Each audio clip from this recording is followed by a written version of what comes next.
19e dimanche du temps ordinaire de l'année A. Première lecture, lecture du premier livre des rois, chapitre 19, versets 9 puis 11 à 13. En ces jours-là, lorsque le prophète Élie fut arrivé à l'Horeb, la montagne de Dieu, il entra dans une caverne et y passa la nuit. Le Seigneur dit : « Sors et tiens-toi sur la montagne devant le Seigneur, car il va passer. » À l'approche du Seigneur, il y eut un ouragan, si fort et si violent qu'il fendait les montagnes et brisait les rochers. Mais le Seigneur n'était pas dans l'ouragan. Et après l'ouragan, il y eut un tremblement de terre. Mais le Seigneur n'était pas dans le tremblement de terre. Et après ce tremblement de terre, un feu. Mais le Seigneur n'était pas dans ce feu. Et après ce feu, le murmure d'une brise légère. Aussitôt qu'il l'entendit, Élie se couvrit le visage avec son manteau. Il sortit et se tint à l'entrée de la caverne. Ce récit est celui de la grande découverte d'Élie, le jour où il a compris qu'il s'était lourdement trompé sur Dieu. Je m'explique. Tout avait commencé par l'idolâtrie de la reine Jézabel. Nous sommes à Samarie, capitale du royaume du Nord, au IXe siècle avant Jésus-Christ. Le roi Akab avait épousé une princesse païenne, Jézabel, fille du roi de Sidon. Celle-ci, comme tout son peuple, pratiquait le culte des Baals. En entrant à la cour de Samarie, elle aurait dû abandonner sa religion, car le roi d'Israël se devait de proscrire de son royaume toute idolâtrie, car l'alliance avec le Dieu un était exclusive de tout autre. C'était le sens du tout premier commandement donné par Dieu au Sinaï. « Tu n'auras pas d'autre Dieu que moi ». Mais bien au contraire, Jézabel avait introduit à la cour de Samarie de nombreux prêtres de Baal. 400 prêtres de ce culte idolâtre paradaient au palais et prétendaient désormais que Baal est le vrai Dieu de la fertilité, de la pluie, de la foudre et du vent. Quant au roi Akab, trop faible, il laissait faire. C'était la honte pour le prophète et pour les fidèles du Seigneur. Alors Élie s'était dressé pour défendre l'honneur de son Dieu face à la paganisation croissante. Dressé avec tant de vigueur que le livre de Ben Sirac a pu dire de lui : « Alors se leva le prophète Élie, brûlant comme une torche. » Élie s'était fait le champion de l'alliance. D'emblée, il s'était situé comme le représentant du Dieu d'Israël, combien plus puissant que Baal. Inexorablement, les relations entre le prophète et la reine étaient devenues un concours de puissance entre le Dieu d'Israël et le Baal de Jézabel. « Mon Dieu à moi est le plus fort » était le refrain commun. Et dans son zèle pour son Dieu, Élie a poussé la violence jusqu'à massacrer tous les prêtres de Baal. Cela, Dieu ne le lui avait pas demandé. La reine Jézabel n'était pas présente à cet événement, mais lorsque le roi lui raconta ce massacre, elle entra dans une grande fureur et jura de tuer Élie. Il s'enfuit donc, descendit dans le royaume du Sud, puis dans le désert du Sinaï. Dans sa fuite, il en arrivait à désirer la mort. « Je n'en peux plus. Maintenant, Seigneur, prends ma vie, car je ne vaux pas mieux que mes pères. » Cette phrase « je ne vaux pas mieux que mes pères » était le début de sa conversion. Il était en train de prendre conscience qu'il s'était trompé de Dieu et qu'il n'avait pas hésité à utiliser la violence pour des motifs religieux. Il lui restait à découvrir que la puissance de Dieu est faite de douceur, celle qui ne crie pas, n'élève pas le ton, ne fait pas entendre dans la rue sa clameur, ne brise pas le roseau ployé, n'éteint pas la mèche qui s'étiole, comme dit le prophète Isaïe au chapitre 42. Au bout d'une marche de 40 jours et 40 nuits au mont Horeb, c'est l'autre nom du mont Sinaï, Dieu l'attendait.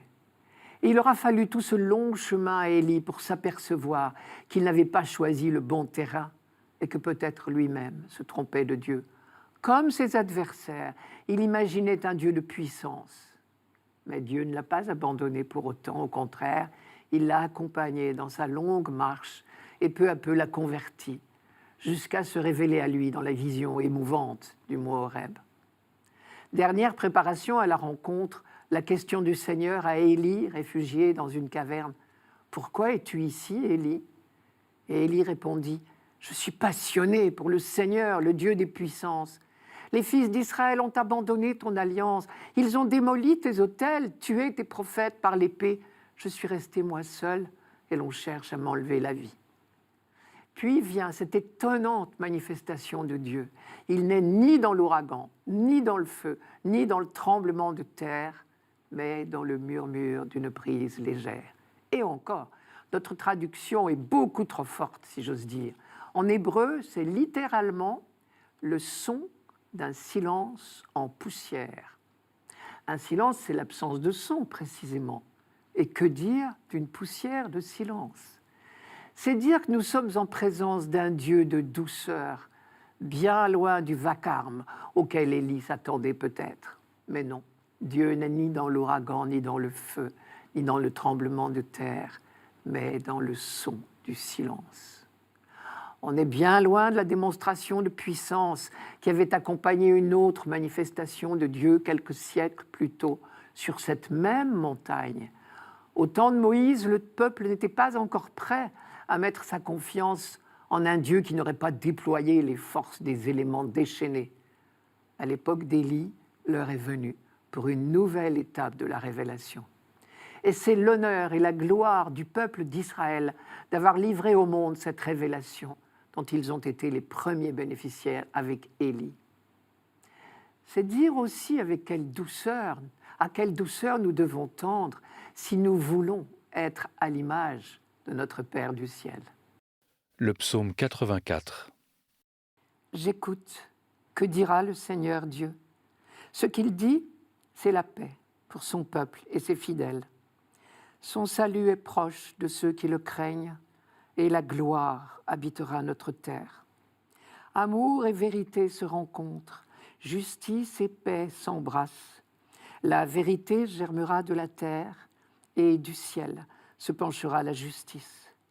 Le Seigneur donnera ses bienfaits, et notre terre donnera son fruit.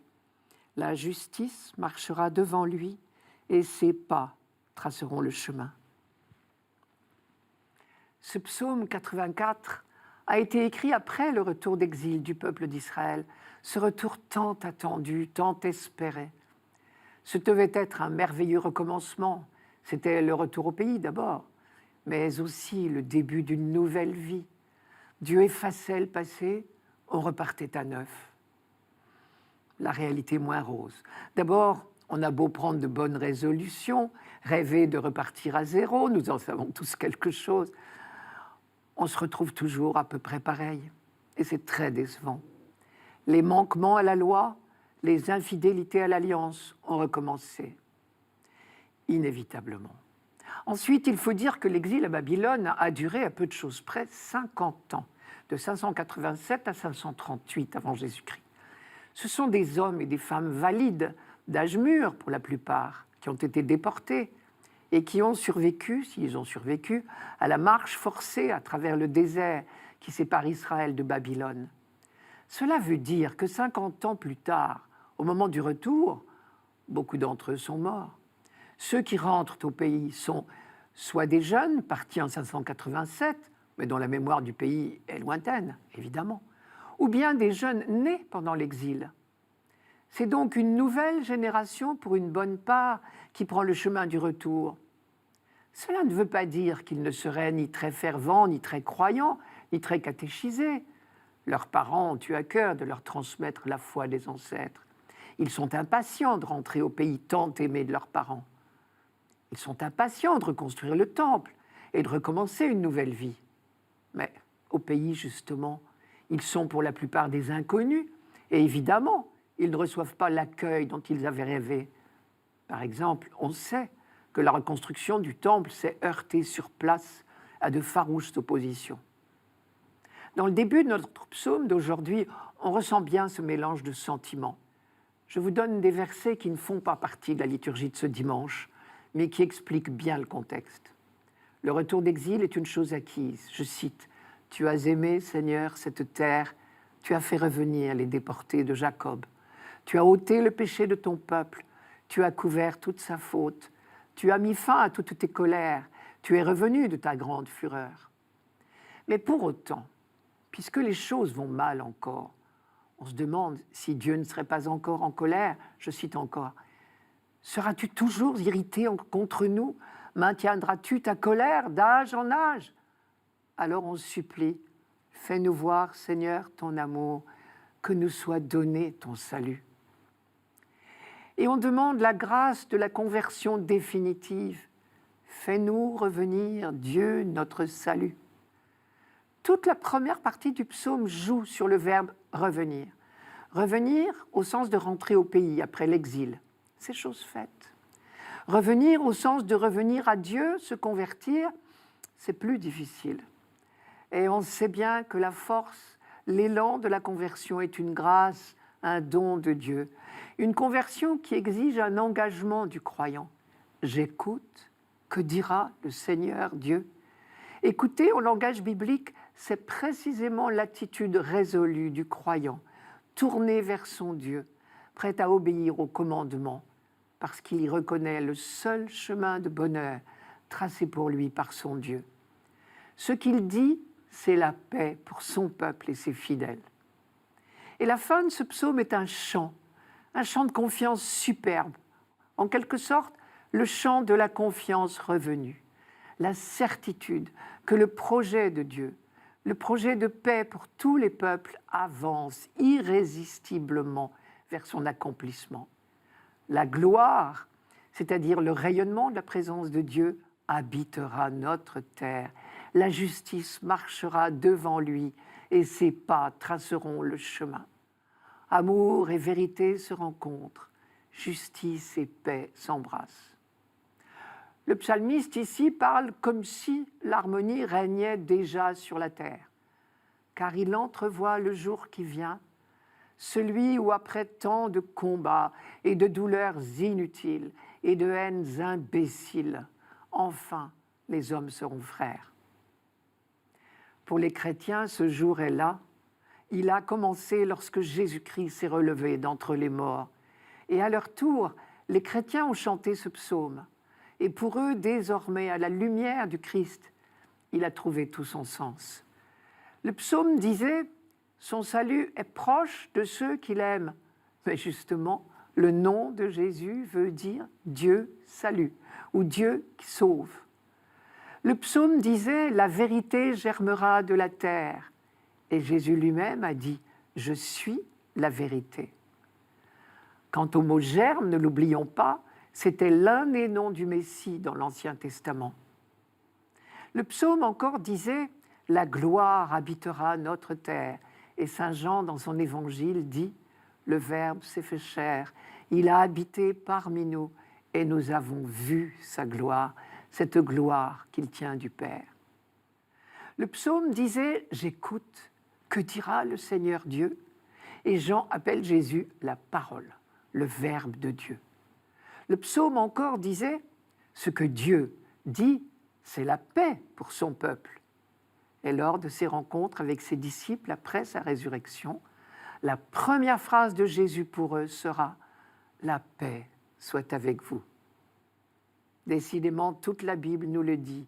La paix, cette conquête apparemment impossible pour l'humanité, est pourtant notre avenir, à condition de ne pas oublier qu'elle est don de Dieu. Lecture de la lettre de saint Paul apôtre aux Romains, chapitre 9, versets 1 à 5. Frères, c'est la vérité que je dis dans le Christ, je ne mens pas. Ma conscience m'en rend témoignage dans l'Esprit Saint. J'ai dans le cœur une grande tristesse, une douleur incessante. Moi-même, pour les Juifs, mes frères de race, je souhaiterais être anathème, séparé du Christ. Ils sont en effet israélites, ils ont l'adoption, la gloire, les alliances, la législation, le culte, les promesses de Dieu.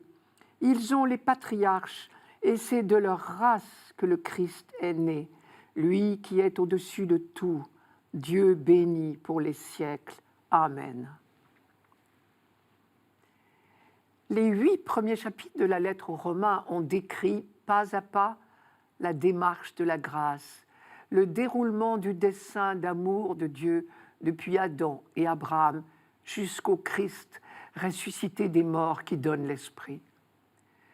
Devant tout cela, Paul a dit son émerveillement. Mais une grave question le préoccupe douloureusement. Qu'en est-il désormais de la destinée du peuple juif ? Nous savons ce qui lui est arrivé à lui, Saül, ce juif fidèle à l'extrême, lorsque sur la route de Damas, il a vu s'écrouler toutes ses certitudes. Il a compris ce jour-là que croire au Christ n'est pas un reniement de sa foi juive, bien au contraire, puisque Jésus accomplit en sa personne, par sa vie, sa mort et sa résurrection, le projet de Dieu annoncé dans les Écritures. Désormais, ce sera l'essentiel de sa prédication.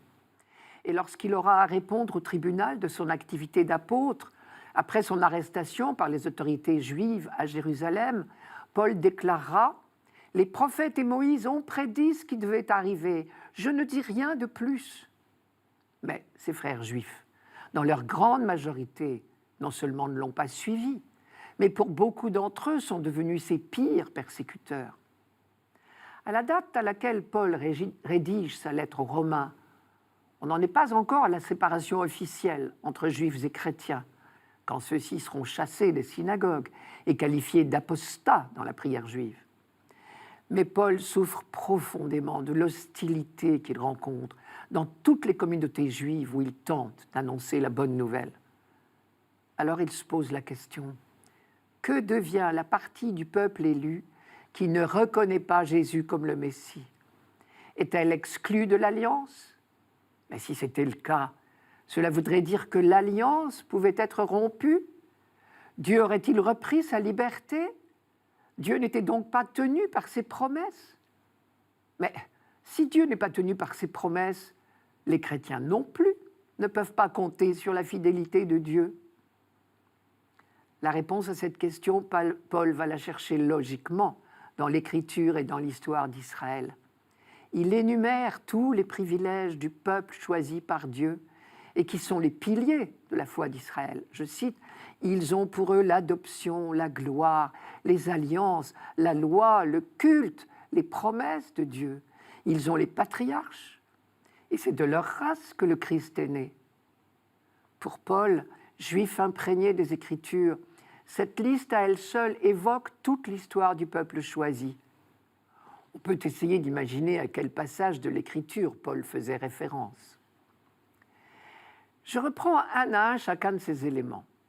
En ce qui concerne l'adoption, Dieu lui-même avait recommandé à Moïse « Tu diras au Pharaon, ainsi parle le Seigneur, mon fils premier-né, c'est Israël. » Et Osée, méditant la longue aventure de l'Exode, disait en écho « Quand Israël était jeune, je l'ai aimé.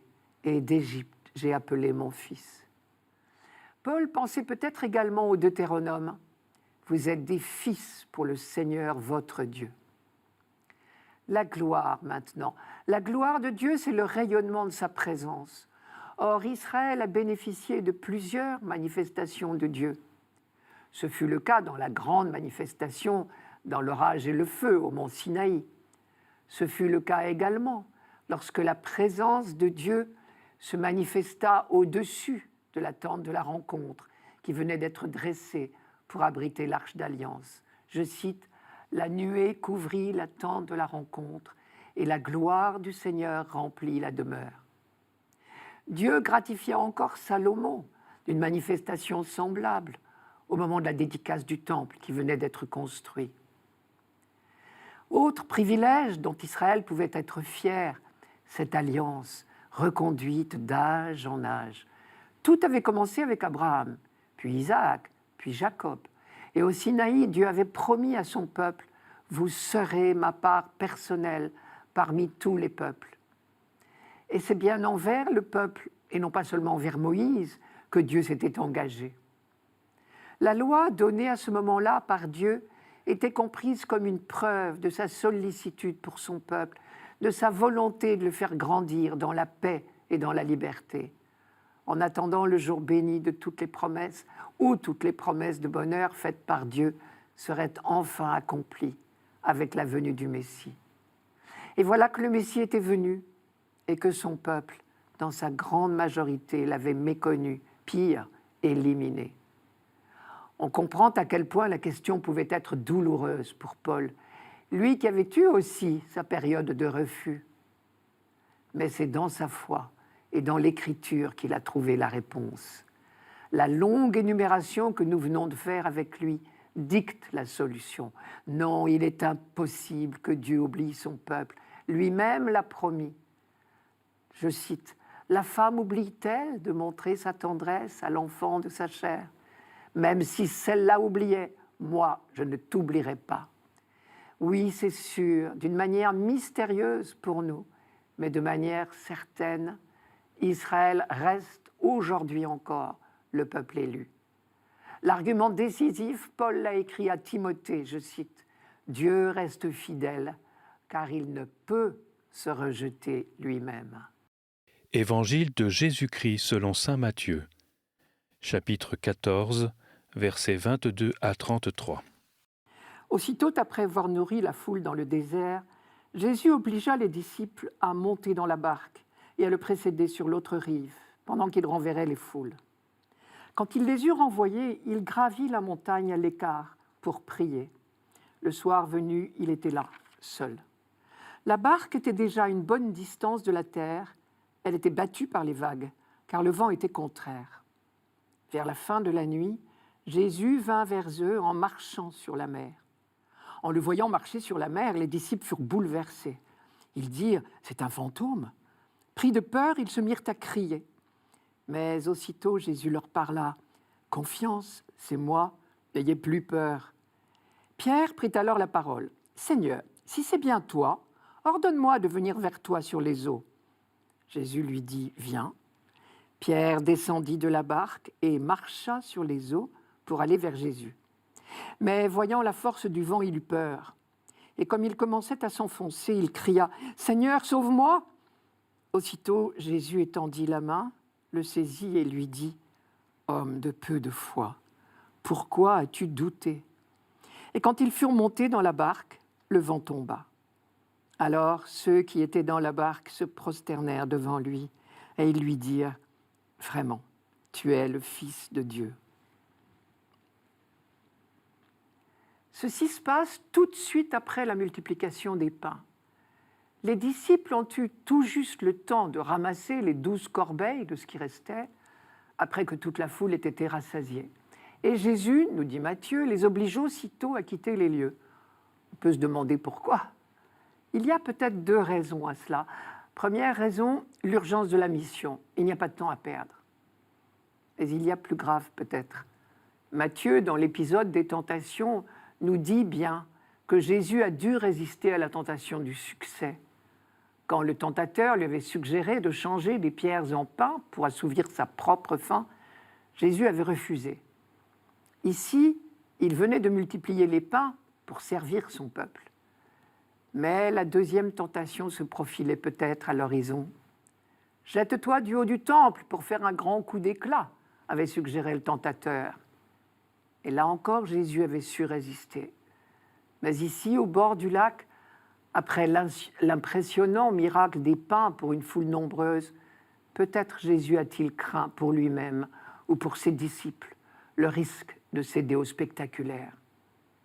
Si c'est le cas, on comprend d'autant mieux son désir de se ressourcer dans la prière. Regardons ce qui se passe dans la barque maintenant. Elle était battue par les vagues, paraît-il, car le vent était contraire. Pierre et ses compagnons étaient des habitués du lac de Tibériade. Il ne semble pas qu'ils aient été pris de panique devant le gros temps. Mais les choses ont changé quand ils ont vu quelqu'un s'approcher de la barque en marchant sur les vagues. Cette fois, ils ont eu peur, le prenant pour un fantôme. Ils se sont mis à crier. Alors a retenti cette voix bien connue, inimitable, comme toute voix amie. Et elle disait « Confiance, c'est moi, n'ayez pas peur ». Des mots déjà entendus, des mots d'apaisement. Alors, toute peur cessante, Pierre s'est lancé. « Seigneur, si c'est bien toi, ordonne-moi de venir vers toi sur l'eau. » On connaît la suite. Jésus, répondant à l'élan de son disciple, a simplement dit « Viens ». Et Pierre, aussi incroyable que cela puisse paraître, Pierre a su marcher sur l'eau. Mais pourquoi a-t-il regardé ailleurs? Il a vu le vent et il a pris peur. Alors il a commencé à couler.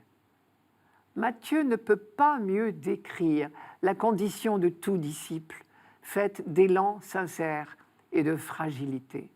Pourtant, si Jésus a dit « Viens », c'est parce que cela était possible, avec son aide bien sûr.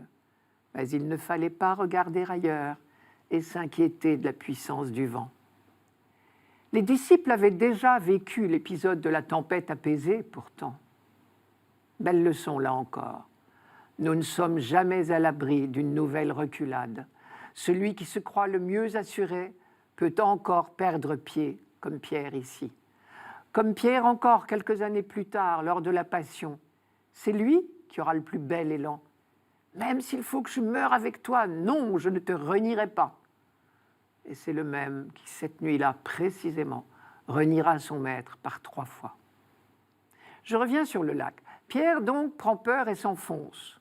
Son seul tort est d'avoir regardé ailleurs, le vent trop fort. S'il n'avait pas détaché les yeux de Jésus, il aurait pu se maintenir. Retenons la leçon, ne regardons pas ailleurs. Mais il a eu alors le seul bon réflexe dans ces cas-là. Il a appelé Jésus au secours. « Seigneur, sauve-moi ». Nos fragilités ont ceci de bon qu'elles nous inspirent la prière, à laquelle le Seigneur ne résiste jamais, l'appel au secours. Aussitôt Jésus étendit la main, le saisit. Voilà Pierre en sûreté. Mais Jésus continue, homme de peu de foi, pourquoi as-tu douté? Pourquoi attendre de sentir la main de Jésus sur lui pour faire confiance? Jésus n'était-il pas déjà avec eux? N'avait-il pas dit de lui-même, « Viens » ? Pourquoi douter qu'il nous donnera les moyens d'y arriver? Alors Jésus et Pierre sont montés à bord et le vent est tombé. La paix est revenue, tous se prosternent.